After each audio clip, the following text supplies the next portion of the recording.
নমস্কার, নিউজ 18 বাংলার ডিজিটালে আপনাদের প্রত্যেককে স্বাগত জানাই। আপনাদের সঙ্গে রয়েছি আমি তমশ্রী। আজ অত্যন্ত গুরুত্বপূর্ণ একটা বিষয় নিয়ে আপনাদের সঙ্গে আলোচনা করব। আমরা অনেক ক্ষেত্রেই দেখেছি, বিশেষ করে 2013 সালের পর সমীক্ষা বলছে সব থেকে বেশি ইয়ং জেনারেশন অর্থাৎ 30-এর নিচে ছেলে মেয়েদের চুল পেকে যাচ্ছে। কোনো কোনো ক্ষেত্রে আমরা দেখছি 20 বছরের নিচেও চুল পেকে যাচ্ছে। স্বাভাবিকভাবে যাদের এই কম বয়সে চুল পেকে যাচ্ছে তারা বিভিন্ন একটা অবসাদের মধ্যে আমরা চলে যাচ্ছি। একদম এটা নিয়ে ভাবনা চিন্তা করার কারণ নেই। আজ এই নিয়েই আলোচনা করব, কেন কম বয়সে চুল পেকে যাচ্ছে এবং এর থেকে সমাধান কি। প্রথমেই আপনাদের জানিয়ে রাখি, যারা ভাবছেন যে 30 বছরের নিচে যাদের বয়স 20 বছরের নিচে অনেকের ক্ষেত্রে চুল পেকে যাচ্ছে এবং আপনারা ভাবছেন কেন চুল পেকে যাচ্ছে, এর পিছনে কিন্তু নির্দিষ্ট কিছু কারণ রয়েছে। সেই কারণগুলো প্রথমে আলোচনা করি, তারপরে সমাধান সূত্র রয়েছে। অবশ্যই এত টেনশনের কোনো কারণ নেই, এর সমাধানও রয়েছে। যদি সেই সমাধান আপনারা মেনে চলেন তাহলে এই সমস্যা থেকে আপনারা মুক্তি পেতে পারেন। প্রথমে জানাই যে থাইরয়েডের সমস্যা, এটা অত্যন্ত গুরুত্বপূর্ণ। যাদের মধ্যে থাইরয়েডের সমস্যা রয়েছে তাদের চুল পেকে যাওয়ার সম্ভাবনা বেশি থাকে। শুধু তাই নয়, যাদের সেতি রয়েছে, অনেক ক্ষেত্রেই দেখি অনেক ছেলে মেয়েদের গায়ে সেতি থাকে, এই সমস্যা কিন্তু চুল পাকারও অন্যতম কারণ।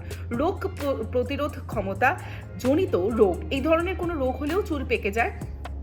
রক্ত শূন্যতা, এটাও অন্যতম কারণ। আরও একটা বিষয় আপনাদের জানিয়ে রাখি, ভিটামিন 12, B12 এবং ভিটামিন B12 চুল পেকে যাওয়ার অন্যতম কারণ। এই B12 এর ঘাটতি হলে কিন্তু চুল পেকে যায়। কেন চুল পেকে যায়? কারণ চুলের স্বাস্থ্য ভালো রাখতে ভিটামিন B12 অন্যতম উপায়, আর তার ঘাটতি থাকলে কিন্তু চুল পেকে যায়। শুধু তাই নয়, B6, biotin, vitamin D3, vitamin E, iron ও কপারের ঘাটতি থাকলেও কিন্তু চুল পেকে যায়। এছাড়াও আরও অন্যান্য কারণ রয়েছে, তার মধ্যে অন্যতম একটা কারণ হলো ধূমপান।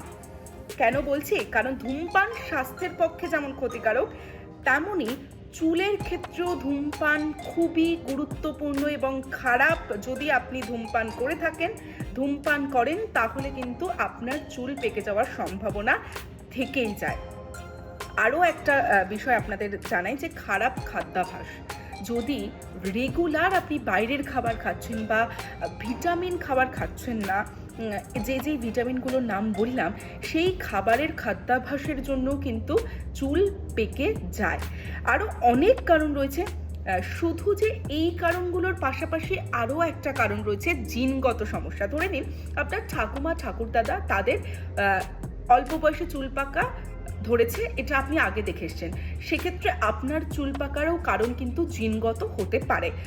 তাই জন্য আমি বলবো যে শুধুমাত্র ভাবনা চিন্তা করার কোনো বিষয় নেই, চুল পাকার অনেক কারণ রয়েছে। আরও একটা কারণ অত্যন্ত গুরুত্বপূর্ণ, দুশ্চিন্তা। আপনি যদি দুশ্চিন্তা করে থাকেন, খুব টেনশনের মধ্যে থাকেন, বা আপনার কাজের চাপ যদি অতিরিক্ত হয়, তাহলেও আপনার চুল পেকে যেতে পারে।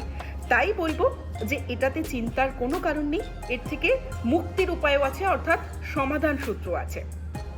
ধূমপান যেমন স্বাস্থ্যের পক্ষে ক্ষতিকারক, চুলের জন্য ক্ষতিকারক বললাম, তেমনি যদি আপনি ধূমপান বন্ধ করে দেন তাহলে আপনার চুলের ক্ষতি থেকেও বাঁচতে পারেন। শুধু তাই নয়, ভিটামিন B12 ভিটামিন সাপ্লিমেন্ট আপনি নিতে পারেন, খেতে পারেন। তবে অবশ্যই আপনাদের জানিয়ে রাখবো যে চিকিৎসকের পরামর্শ নিয়ে তবেই ভিটামিন B12 সাপ্লিমেন্ট আপনারা খাবেন।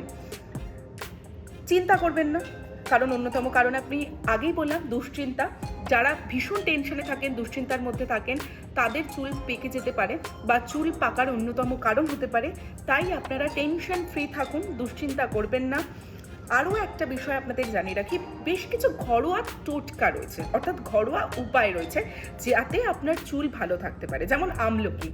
আপনি যদি আপনার চুলে আমলকি ব্যবহার করেন তাহলে আপনার চুল ভালো থাকবে এবং চুল পাকা ধরা থেকে বাঁচতে পারে। চুল পাকা ধরার ক্ষেত্রে আরও বেশ কিছু ঘরোয়া উপায় রয়েছে। যদি আপনি এই ঘরোয়া উপায়গুলো অবলম্বন করেন তাহলেও আপনার চুল ভালো থাকতে পারে। তার মধ্যে অন্যতম একটা উপাদান হলো আমলকি। আপনি যদি আমলকি ব্যবহার করেন আপনার চুলের জন্য খুবই ভালো, কারণ আমলকিতে অ্যান্টিঅক্সিডেন্ট থাকে এবং অন্যান্য জরুরি পুষ্টিকর উপাদান থাকে যা আপনার চুলকে ভালো রাখতে সাহায্য করবে। তবে আমলকি ব্যবহারের পর কিছুক্ষণ রাখার পর শ্যাম্পু দিয়ে আপনাকে আপনার চুল ধুয়ে ফেলতে হবে। পাশাপাশি আরও একটা বিষয় আপনাদের জানেন, নারকেল তেল এবং লেবুর রস। যদি আপনি আপনার চুলে নারকেল তেলের সঙ্গে লেবুর রস মিশিয়ে ব্যবহার করেন আপনার চুল ভালো ভালো থাকবে। এগুলো সবটাই ঘরোয়া উপায় আপনাদের বলছি। ঘরেই আপনি এই সমস্ত উপাদানগুলি ব্যবহার করতে পারেন এবং আপনার চুলকে ভালো রাখতে পারেন। এবং চুলকে কালো রাখতে যেমনটা বলছিলাম, চুল পেকে যাচ্ছে, যারা চুল কালো রাখতে চান তারা চা কফি ব্যবহার করতে পারেন। এর কোনো বিকল্প নেই, কারণ 10 মিনিট ধরে জলের মধ্যে চা বা কফি ভিজিয়ে রাখুন এবং তারপর ফুটিয়ে সেই জল পাকা চুলকে সাদা করতে সাহায্য করে, চুলের রং বাদামি করতে ও চকচকে ভাব আনতে কফির লিকার ব্যবহার করতে পারেন। এবং চুলকে ঘন উজ্জ্বল রাখতে পেঁয়াজের গুণ কিন্তু প্রচুর, তাই পেঁয়াজের রসও আপনারা আপনাদের চুলে ব্যবহার করতে পারেন এবং সেই রস ব্যবহারের পর 1 ঘন্টা পর চুল শ্যাম্পু দিয়ে ধুয়ে ফেলুন। নারকেল তেল, লেবুর রস আগেই বলেছি, এবং নারকেল তেলে সামান্য কারি পাতা ফেলেও আপনারা মাথায় মাখতে পারেন, রাতে মেখে পরের দিন শ্যাম্পু করে নিন।